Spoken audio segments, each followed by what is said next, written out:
And we are live. Hello, hello. Good evening to everyone.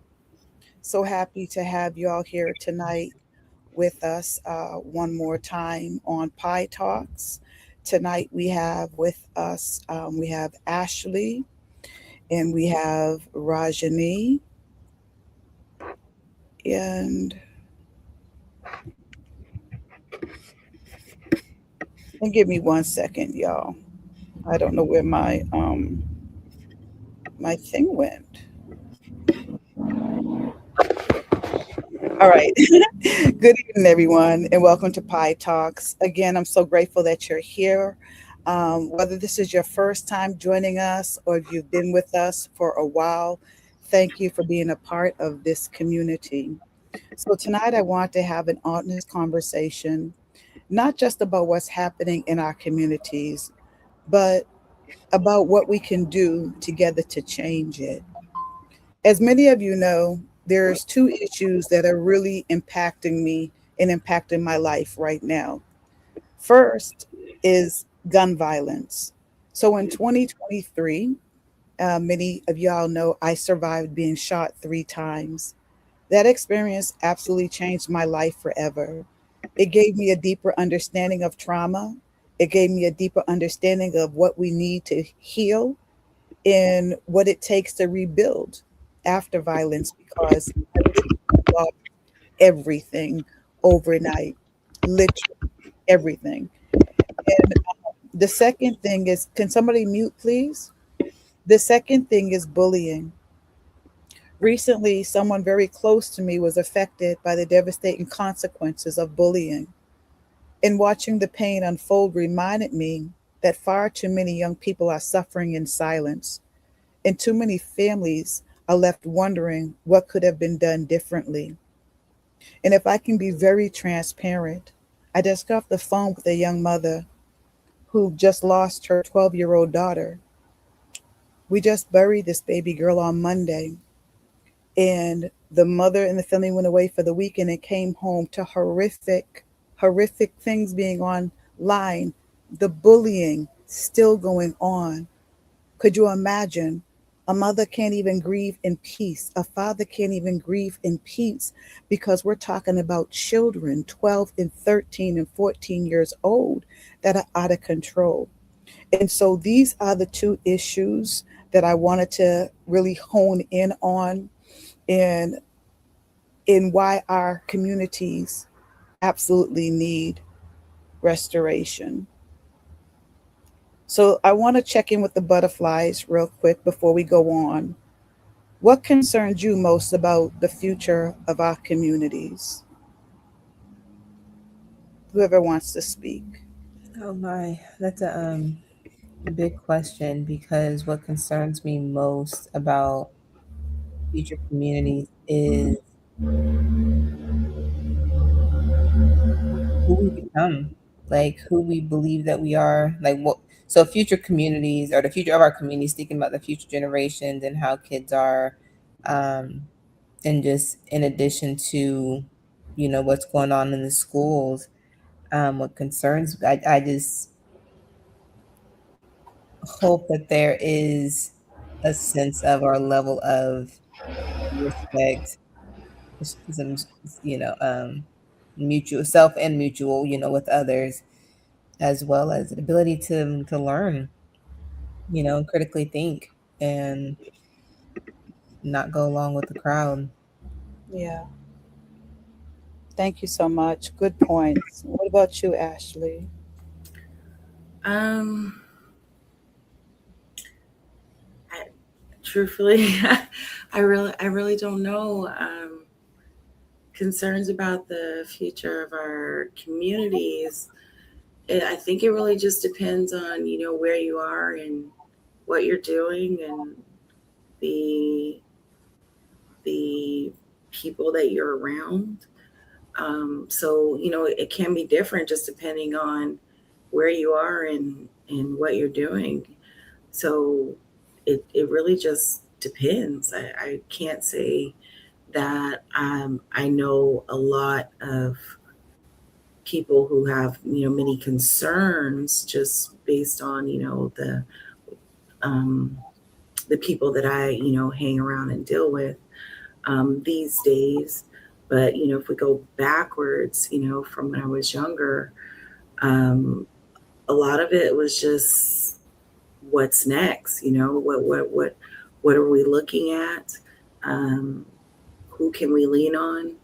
Um, and you just going from there. Yeah. So your environment, that's what I'm hearing. It Yeah, really, your environment and what environment that you're raised in really does make a difference in how you see your future.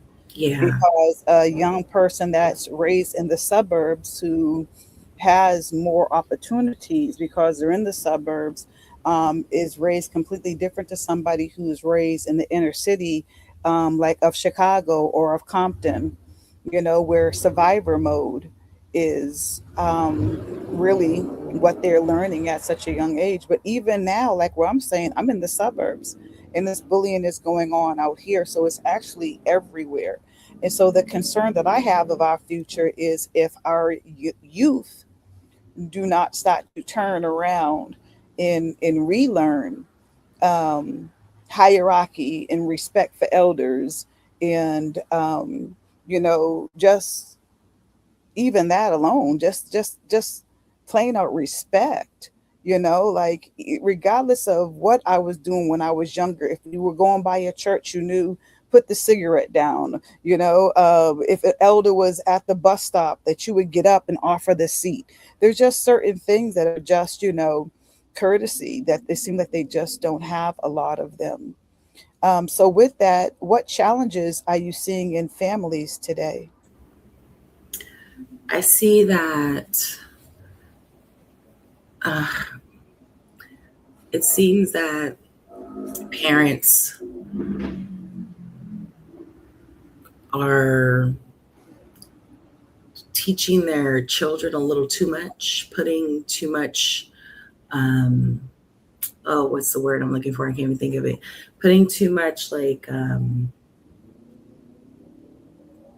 everything on these kids, right? It's like you're not talking to friends and family, Right. people your More age. friendship. Hmm. Yeah, you're putting it all on your kids, and then and then you wonder why, they are doing all this and doing all that. But it's like you created this friendship with these kids and they know too much, but at the same time nothing at all.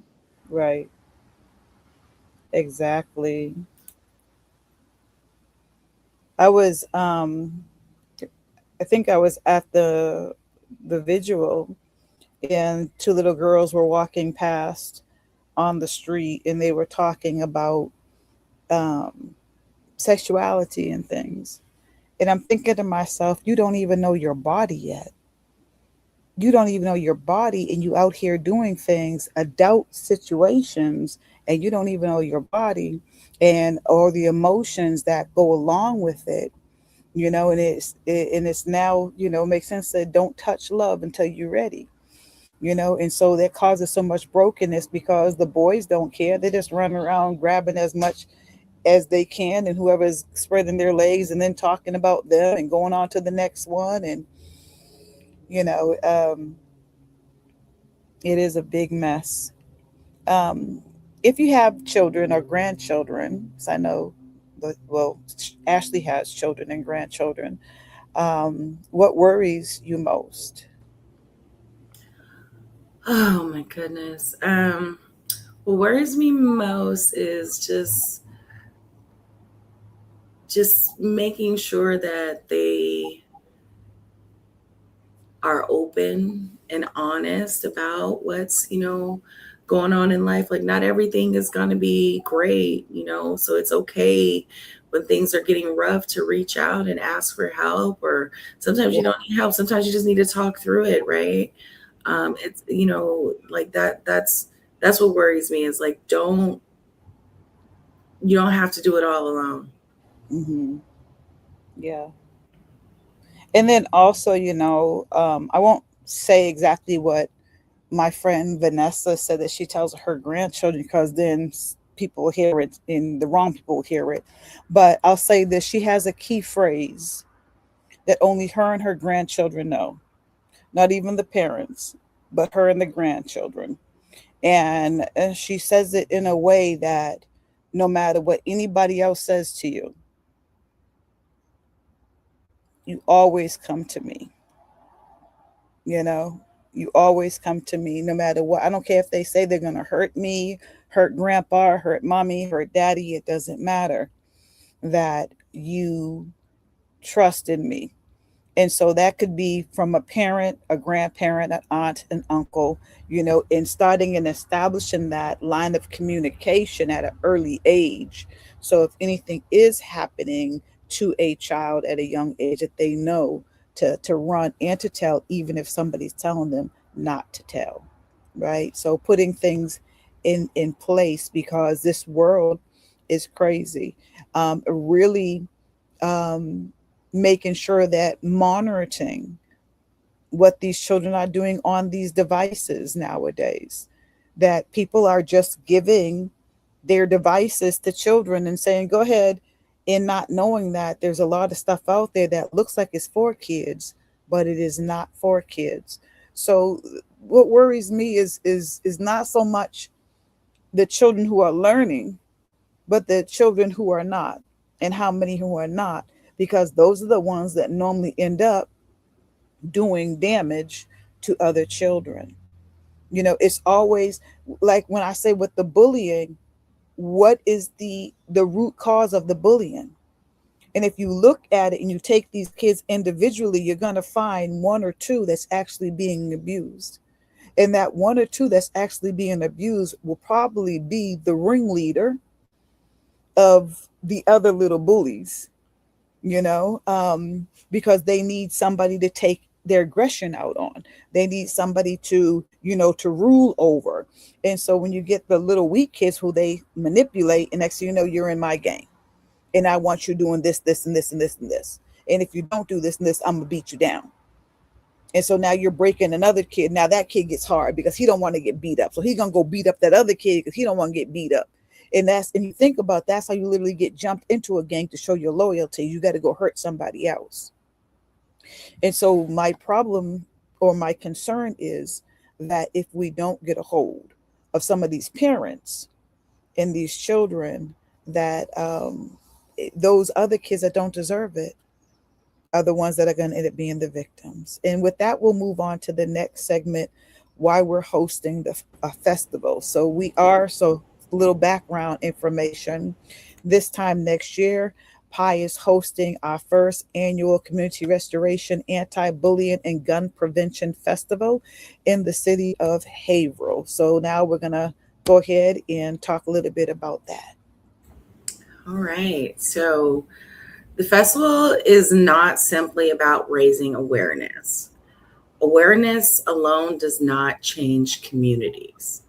We're creating a place where families, youth educators, community organizations, healthcare professionals, faith leaders, businesses, artists, and neighbors come together to discover practical solutions. We want parents to leave with tools. Yes. We want community leaders to leave with strategies. We want organizations to build strong partnerships. We want young people to know that they matter. And most importantly, we want people to understand that there is hope and there is something each of us can do. Absolutely, Ashley. Thank you for that. And so here's the part that excites me the most about all this, and that we're not waiting until next summer to begin.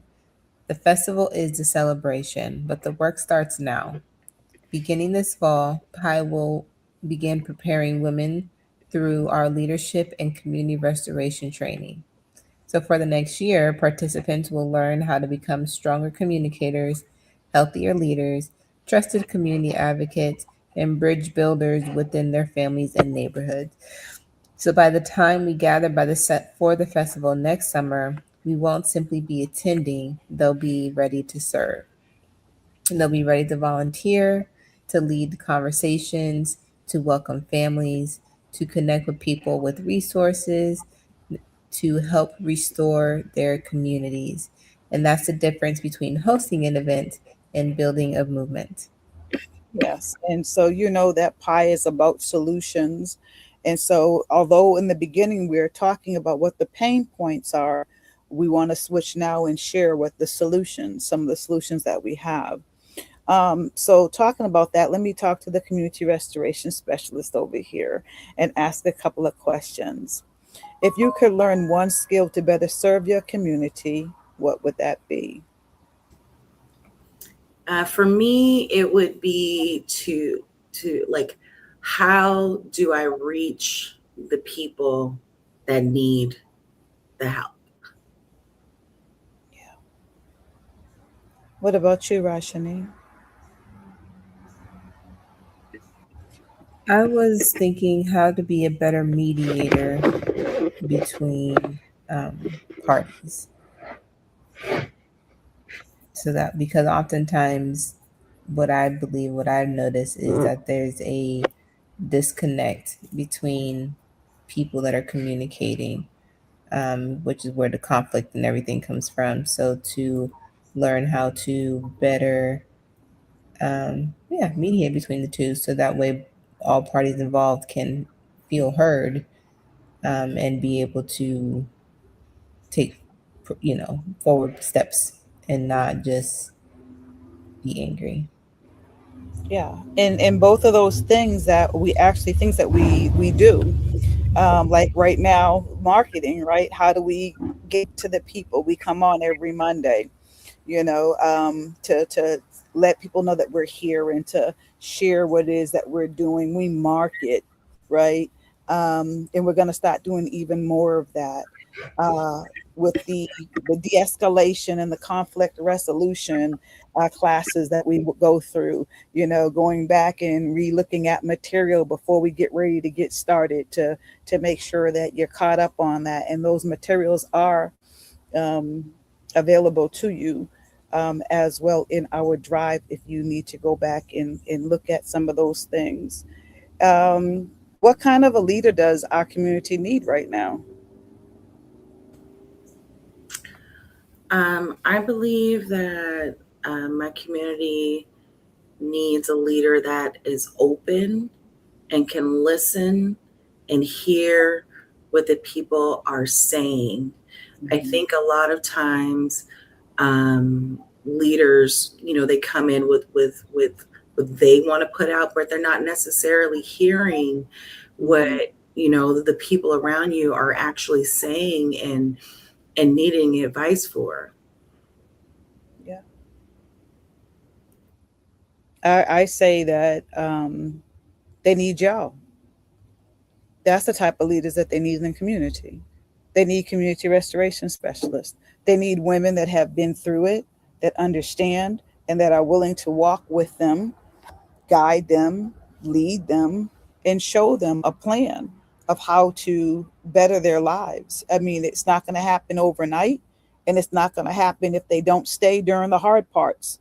But if you stay, if you endure till the end, like I say, you go from two people that are just in a container together, and then as we do what we do, we start to move to two strangers to two friends, and then the more that we go through the way that we do, it turns into sistership.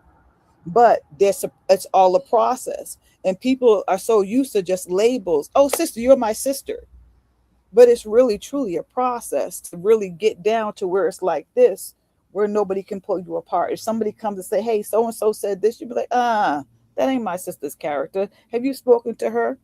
You know what I mean? And you start to, it becomes, you just don't listen to nonsense about somebody that's in your circle, one of your sisters, right? And so it binds us together. Okay, the last one. Do you believe restoration begins with ordinary people saying yes to making a difference? Absolutely. Absolutely. If you look at any great movements in history, or you look at any, it's always the everyday person who just decided to take a stand. So for sure. Absolutely. Ashley, want to continue for us or?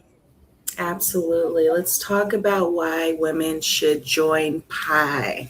So, women have always been at the heart of strengthening families and communities. Mhm. Many women are already leading, but they're leading while exhausted, isolated, and carrying burdens they were never meant to carry alone.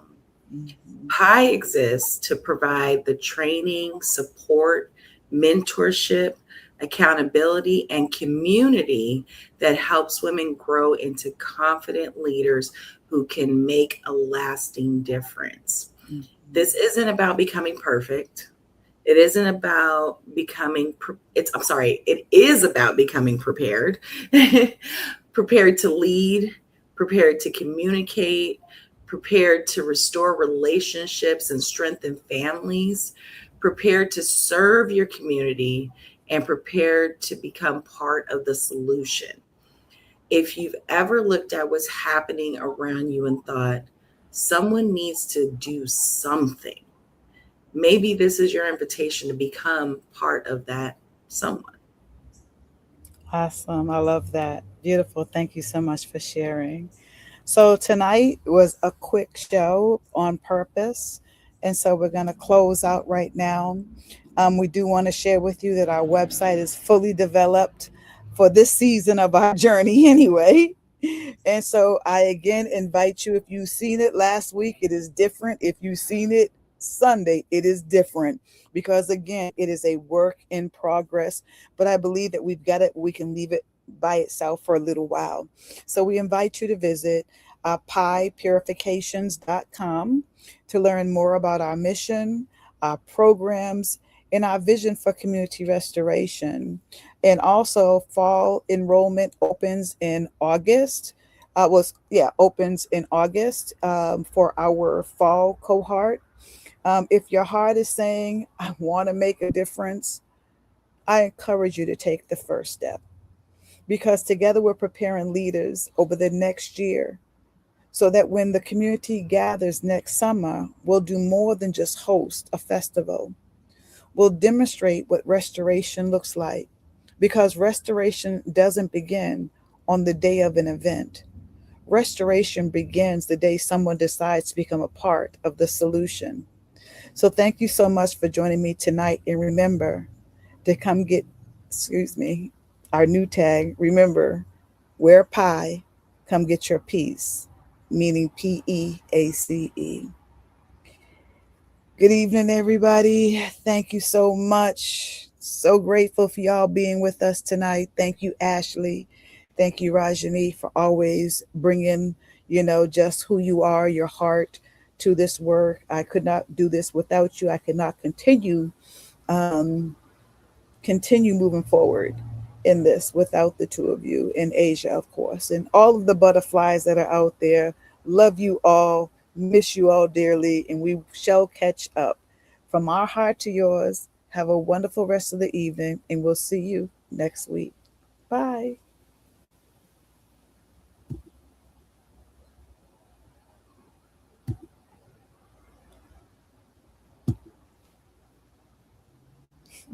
Bye.